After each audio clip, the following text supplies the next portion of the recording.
Assalamualaikum, apa khabar? Hezri Samsuri, Kareta.my.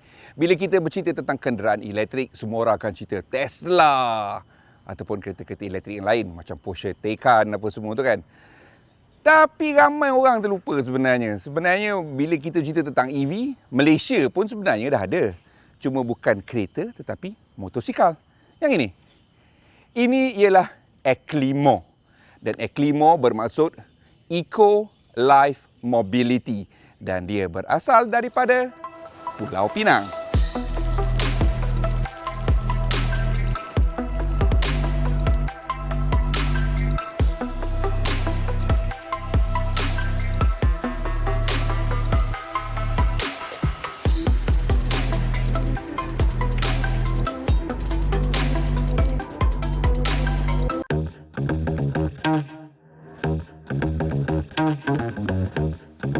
Seperti negara kita, Malaysia ni dulu, kita pun start dengan getah. Dah simpan ni, anak aku bukan pernah jumpa pendatang ni. Sama juga dengan Eklimo. Okey, pengasas dia Datuk Dennis ni sebenarnya asalnya membuat bateri untuk power bank. Power bank untuk telefon kita lah. Dan kemudian dia nampak peluang dia di situ dan dia berkembang. Dia buat bateri pula untuk permainan remote control. Jika anda into RC, mesti anda tahu Futaba controller. Futaba controller punya lithium ion battery datang daripada Pulau Pinang, daripada Eklimo. Dalam tahun 2003, Eklimo memulakan R&D mereka untuk skuter. Kenapa? Sebab dia nampak skuter ataupun motosikal mempunyai pasaran yang luas. Dan dalam tahun 2012, JPJ kata Eklimo punya skuter ni can be registered, boleh digunakan secara sah di atas jalan raya. Bukan mudah ya, sebab ada banyak homologasi. Tak lebih daripada 150 homologasi yang perlu lulus supaya boleh didaftarkan di jalan raya. So apa dia motosikal Eklimo ni? Awak mesti pernah nampak Eklimo ni digunakan oleh penghantar makanan KFC. Polis pun ada gunakan juga dan security guard dekat kawasan perumahan ataupun kawasan-kawasan lain ada juga yang menggunakan skuter elektrik Eklimo ini. So, yang ini saya pun tak tahu kenapa dia bagi dekat saya yang warna pink. Dan saya dah pakai ni lebih daripada 5 bulan saya rasa kot. And I'm loving it. Masa mula-mula memang saya rasa macam saya peminat tegar motosikal dan bila saya dapat motor ni saya memang sedikit tak percayalah, boleh ke aku pakai benda ni kan? Well, boleh. Tetapi seperti semua benda lain, ada batasan dia. There is a limitation to this. Benda pertama yang anda akan cakap ialah design dia macam kita boleh tengok pada jenama-jenama lain ataupun daripada China. Betul. Tetapi anda perlu ingat, di dalam industri motosikal, bentuk luaran ni sebenarnya memang kita boleh beli daripada luar sahaja kerana ia tidak begitu penting. Yang penting ialah syasi dan teknologi dia kerana ini ialah EV. So, kebanyakan wang yang digunakan untuk R&D ni, ya, 15 juta ringgit je untuk R&D benda ni, dihabiskan khas untuk bateri dan juga teknologi, bukan untuk bentuk dia. So to make it cheap, they bought the components, external components ni, body luar ni daripada China. Tapi kualiti memang ada lah. Apa yang saya nampak kat sini lah. Dia plastik pun okey. Alright? Taklah nampak murah. Okey, itu satu. Dan bateri dia ada dekat sini lah. Dia menggunakan bateri silinder lithium ion yang sama seperti yang digunakan oleh Tesla. Ada dua pembekal bateri dia, Panasonic seperti Tesla dan Samsung yang dihasilkan di Seremban. Motor elektrik dia pula dihasilkan bersama dengan sebuah syarikat US. So, technology wise, motosikal ini bukan kaleng-kaleng, bukan mudah. Bukan macam motosikal China yang haram yang anda boleh beli kat kedai basikal tu. Tidak tuan, tidak. This is totally different. Kenapa? Datuk Dennis Chua cakap dekat saya, semasa mereka nak hasilkan projek ini, ada 3 benda yang wajib ada pada motosikal ini. Nombor 1, it should be able to hit 100 km/h. Kelajuan dia boleh mencapai 100 km sejam.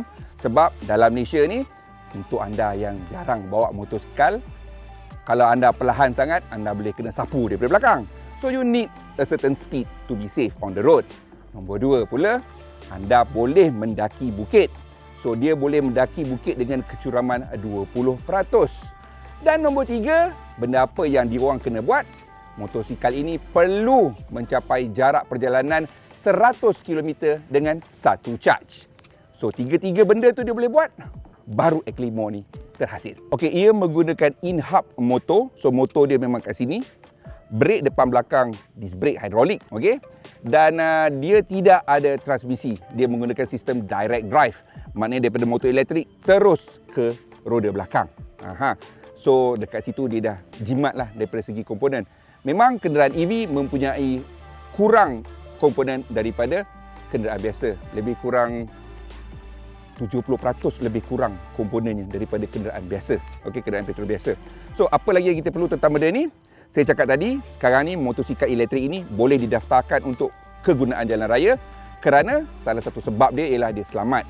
So, sekiranya berlaku apa-apa kemalangan, contohnya na'udzubillah min zalik, sistem elektrik dia ni akan cut off sendiri. So, maknanya elektrik tidak akan berjalan lagi. So, benda tu memang penting untuk kenderaan EV. Kita tidak boleh ada kenderaan EV yang insiden, lepas tu there's live electricity. So, bahaya. So, dia kena boleh completely cut off. Now, kita bercerita tentang power pula. Okey, tentang power pula, when we talk about EV, kita lebih bercerita tentang kadar torque ataupun daya kilas. Okey, sebagai contoh, Yamaha Waisuku, torque dia ialah pada 13.8 Nm, okay, 14 Nm lah, okay? Dan kita cerita pasal Pro 2 Axia, 91 Nm of torque. Yang ini 110 Nm of torque. Rendah sedikit daripada Proton Saga 1.3. Proton Saga 120. Betul, 120. So this has 110 Nm of torque. Bermakna dia kadar nak tolak beban tu memang kuatlah. Bateri yang digunakan ni lithium ion. So apa yang saya dapat belajar ialah nak charge penuh daripada kosong hanya mengambil masa 4 jam. Okey, menggunakan plug 3 pin dekat rumah sahaja. Kita tak perlu ada charger lain pun tak payah.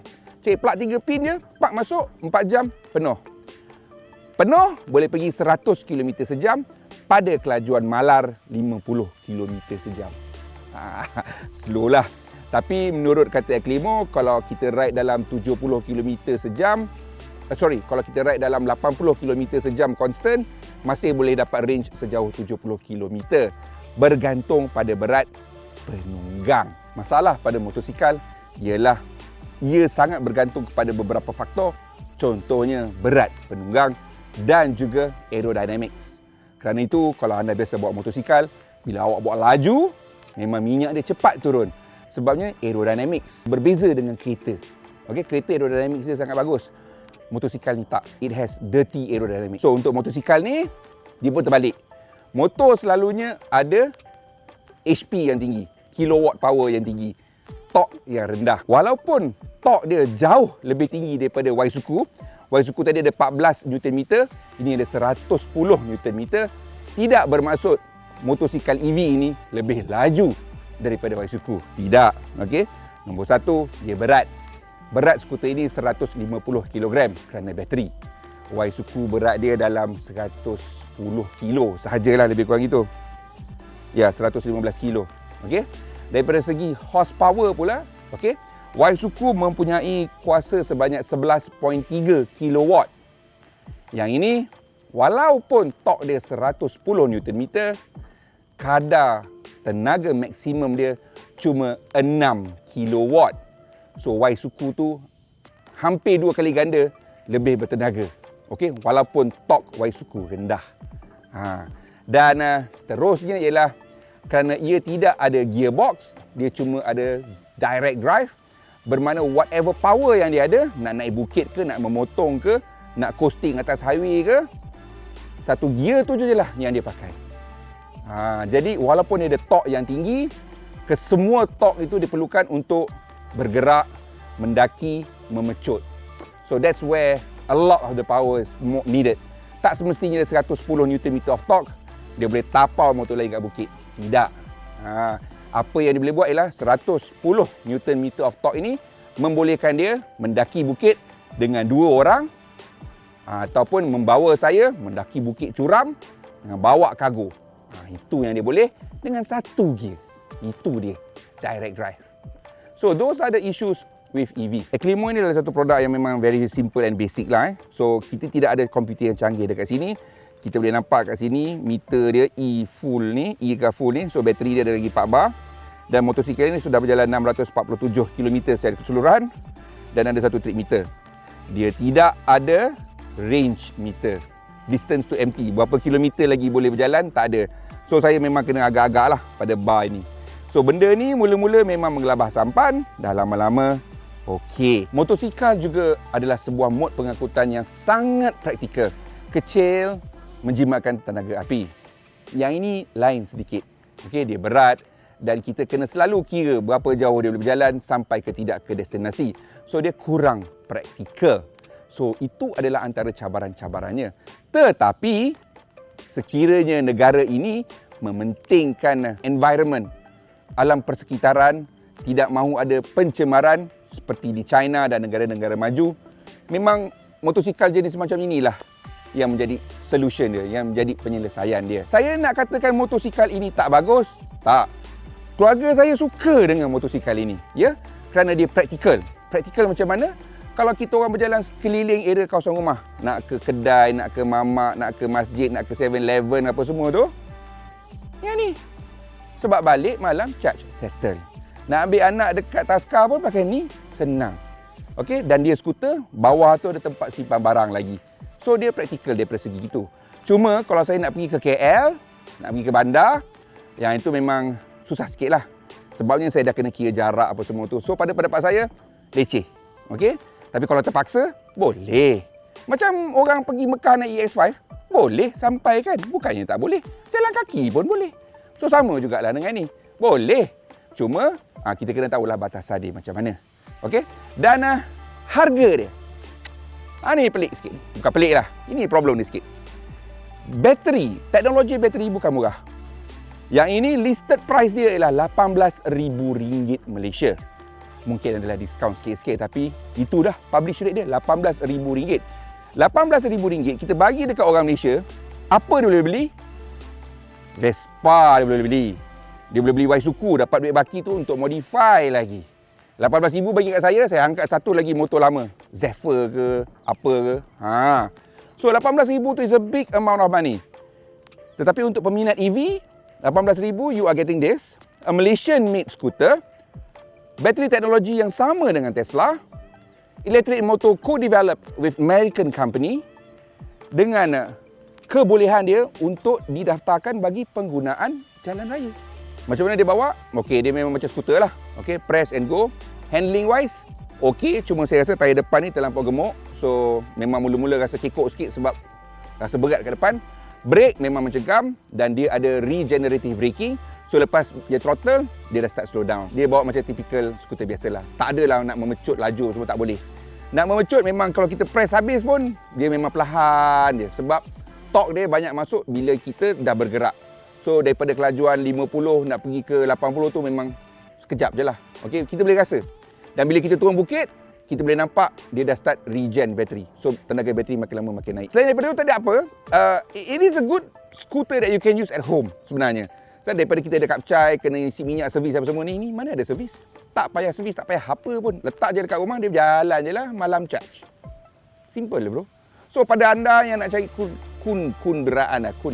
nak cari kenderaan, nak pergi ke surau tu contohnya, memang ramai antara bayi-bayi saya ni yang mencari benda-benda macam ni lah. Daripada beli kapcai, cuba fikir pasal benda macam ni. Sebab yang ni, no servis, no minyak, no nothing. Cuma charge saja. Bateri macam mana? So bateri dia kat bawah tu, bila kita charge, kabel dia kat dalam, lampu dia akan naik kat sini lah. Memang dia very simple. Cakap okay, very simple.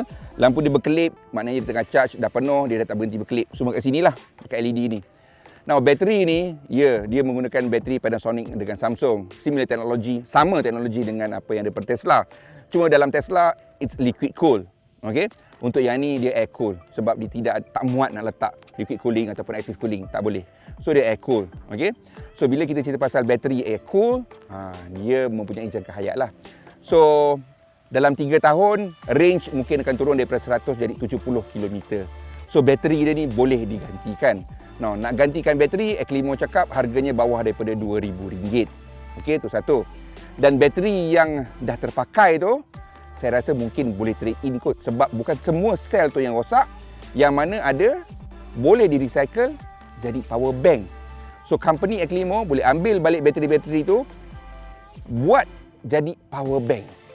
So bateri ni sebenarnya jangka hayat dia, ya, performance dia makin menurun sekiranya tidak ada cooling system yang betul, tetapi dia masih boleh di recycle untuk dijadikan produk lain. Dan kerana motosikal ini tidak ada bunyi, ini ialah motosikal paling perfect untuk pencegah maksiat. Kerana anda boleh diam-diam lalu dekat belakang kereta masa diorang tengah buat projek. Sekian sahaja daripada saya, Hazri Samsuri. Ini dia Eklimo, hasil anak tempatan Malaysia. Kepada pihak kerajaan, fikirlah daripada kau nak cerita pasal kereta terbang, benda ni dah ada dekat Malaysia. Apa kata kita berikan mereka lebih modal supaya mereka boleh buat R&D lebih bagus, supaya dia boleh hasilkan motor elektrik lebih murah, range lebih panjang, agar kita boleh ekspor teknologi macam ni ke Indonesia. Setahun 6 juta motosikal dijual di Indonesia, atau ke Thailand hampir 3 juta motosikal dijual di Thailand. Sekian saja. Assalamualaikum. Jangan lupa subscribe.